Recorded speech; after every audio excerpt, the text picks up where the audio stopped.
प्रिय प्रशिक्षु, आज मैंने सूर्य का वीडियो अपलोड किया है। अब मैं पृथ्वी के बारे में आपको बताऊंगी। पृथ्वी के बारे में प्राचीन विचारधारा थी कि पृथ्वी सौरमंडल का केंद्र है और वो सभी ग्रह उसकी परिक्रमा करते हैं। लेकिन ये सभी ग्रह, उपग्रह, नक्षत्र इसकी परिक्रमा करते हैं। लेकिन 1543 ईस्वी में कोपरनिकस ने अपने अनुसंधान द्वारा एक नवीन सिद्धांत का प्रतिपादन किया, जिसके अनुसार सौरमंडल का केंद्र पृथ्वी न होकर सूर्य सौरमंडल का केंद्र बना और पृथ्वी उसकी परिक्रमा करते, जिसको आज भी लोग मानते हैं। पृथ्वी पर 71% जल है और 28% इसमें भूमि वाला भाग है। पृथ्वी की उत्पत्ति के बारे में पृथ्वी की उत्पत्ति एक गूढ़ रहस्य है, जिस पर आज भी लोगों का विवाद चलता है। पृथ्वी प्रारंभ में जो अभी हम पृथ्वी को जिस रूप में हम देख रहे हैं, वास्तव में पृथ्वी प्रारंभ में ऐसी नहीं थी। कई चरणों के बाद पृथ्वी ने ये रूप पाया है। पृथ्वी प्रारंभ में ऐसा माना जाता है कि पृथ्वी धूल और बादलों का एक आग का गोला थी। वो आग का गोला कई वर्षों बाद फिर तरल अवस्था प्राप्त कर लिया। फिर तरल अवस्था के बाद इसके द्रवीभूत पदार्थ जो होते हैं वो ठंडा होके मतलब थोड़ा सख्त हो गए और तैरने लगे। जब ये द्रवीभूत पदार्थ सख्त होके तैरने लगे तो इसका ऊपरी हल्का भाग जो है वो ठंडा होके सिकुड़ने लगा। जब ठंडा होकर ये सिकुड़ने लगा तो पृथ्वी का ऊपरी भाग है वहाँ पर ये चट्टानों के रूप में इकट्ठा होने लगा, जिससे हमारी भूपट्टी का निर्माण हुआ। अब आता है, ये तो ऊपरी भाग उसका बन गया तरल पदार्थ का। अब उस अंदर का भाग भी धीरे धीरे क्या होने लगा, ठंडा होने लगा। जब अंदर का भाग भी, पृथ्वी का आंतरिक भाग भी धीरे धीरे ठंडा होने लगा तो वो सिकुड़ने लगा। सिकुड़ने के कारण क्या हुआ, अत्यधिक बल लगा भूपट्टी के ऊपर। जब भूपट्टी के ऊपर अत्यधिक बल लगा तो उस पर कंटकों और बेसिनों का निर्माण हुआ। और पृथ्वी का जब ठंडा हुई तो उससे पहले जब गर्म थी तो उसका वाष्प, जैसे जैसे वो ठंडा होने लगा उसका वाष्प उसको चारों ओर से घेर लिया। और उसके बाद वो वाष्प, जब पृथ्वी ठंडा हो गई तो वर्षा के रूप में पृथ्वी पर बहुत वर्षों तक खूब वर्षा हुई। उस वर्षा के कारण क्या हुआ, जो हमारे बेसिन थे वो जलमग्न हो गए, वो जल से भर गए। तो उस जल से भरने के कारण पृथ्वी पर महासागरों का निर्माण हुआ और यही कंटक जाके महाद्वीप बने। इस तरह हमारी पृथ्वी का उत्पत्ति मानी जाती है।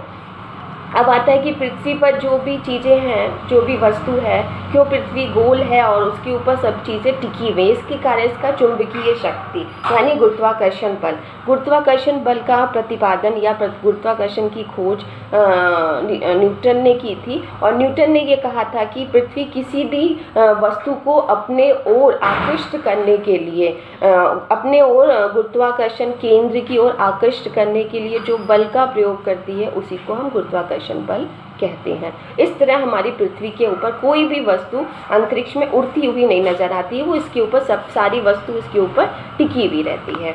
अब आते हैं बेटा कि पृथ्वी की उत्पत्ति हो गया।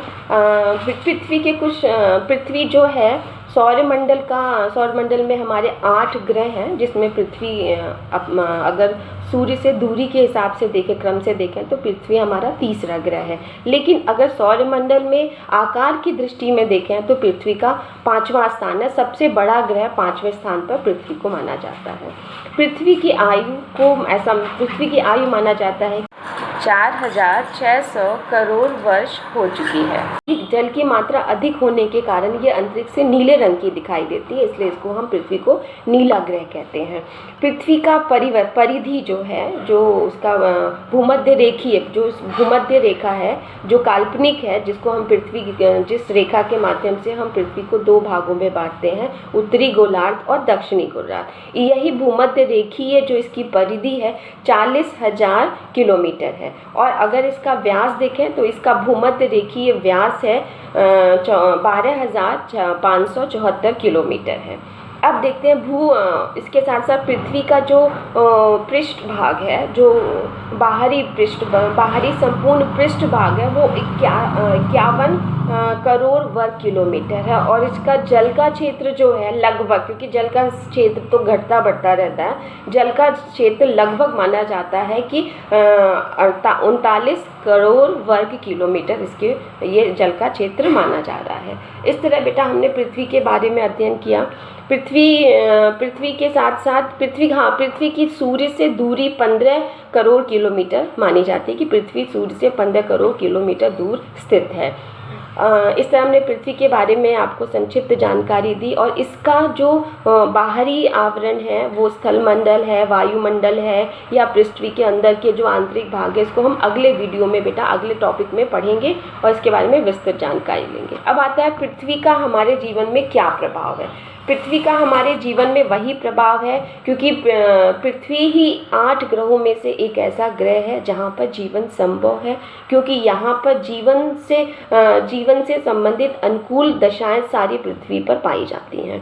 पहला बात, पृथ्वी पर जल की मात्रा है जो जीवन का मुख्य आधार मानी जाती है। हमारा पर्यावरण हमें सुरक्षा प्रदान करता है। ओजोन लेयर हमारे जो सूर्य से आने वाली हानिकारक किरणों से हमारी रक्षा करता है। उसके साथ इसका चुंबकीय बल हमको इसके ऊपर स्थिर रखता है। सभी वस्तुएं जो पृथ्वी की वो अपने पृथ्वी के ऊपर स्थिर रहती है चुंबकीय बल के कारण। उसके साथ साथ पृथ्वी जो परिभ्रमण और परिक्रमण 2 प्रकार की जो गति करती है, तो उससे भी दिन रात, जैसे अगर परिभ्रमण करती है, अपनी दूरी पर पृथ्वी घूमती है, तो उसका ये प्रभाव पड़ता है कि दिन और रात होते हैं। और उसके साथ साथ वो जब सूर्य की परिक्रमा पूरी करती है तो उससे हमारे मौसम परिवर्तन होते हैं, जो हमारे जीवन के लिए एक बहुत मूलभूत आधार है।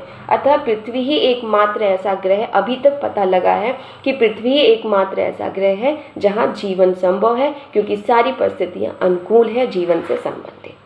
तो बेटा अब हम अगले वीडियो में चंद्रमा के बारे में और चंद्रमा की कलाओं के बारे में आपको बताएंगे। धन्यवाद।